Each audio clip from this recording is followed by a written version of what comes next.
Bienvenue dans cette nouvelle vidéo de Lexical Info. Crise anglophone, ce vendredi 1er octobre pourrait être agité au Cameroun. Les soldats camerounais se préparent encore à des combats. Ce vendredi 1er octobre au Cameroun marque la date de naissance du Cameroun dans sa forme actuelle, 1961. Mais également la proclamation de l'indépendance de l'Ambazonie, en 2017.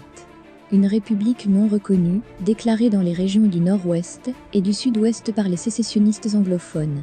Ces indépendantistes avaient prévu des festivités pour ce vendredi, mais celles-ci ont été interdites par le pouvoir central. Un nouvel épisode dans la crise anglophone, qui dure maintenant depuis 5 ans. Ce 1er octobre, les soldats réguliers camerounais se préparent encore à des combats. D'autres ont déjà fait de nombreux morts ces 2 dernières semaines. Le pouvoir central promet des sanctions en cas de non-respect des mesures d'interdiction ce vendredi, écrivent nos confrères de la Deutsche Welle. En effet, c'est en octobre 2016 que la crise anglophone a débuté. Des manifestations avaient éclaté pour demander le respect de la langue anglaise dans l'administration, le système judiciaire, l'éducation ou encore la santé. Malheureusement, le gouvernement central fait la sourde oreille face à la grogne des anglophones. En décembre de la même année, des premiers indépendantistes sont tués à Bamenda. Une offensive est même lancée sur la ville début 2017.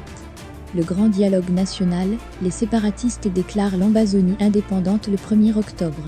Et depuis ce jour, les choses se sont progressivement dégradées. Le président Paul Biya, réélu en 2018, n'a jamais réussi à régler le problème, malgré la tenue du grand dialogue national de 2019.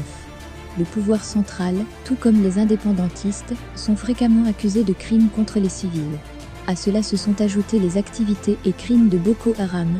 La secte islamique opère dans le nord du Cameroun. Merci pour votre aimable attention et n'oubliez pas d'activer la cloche de notification pour recevoir les prochaines informations.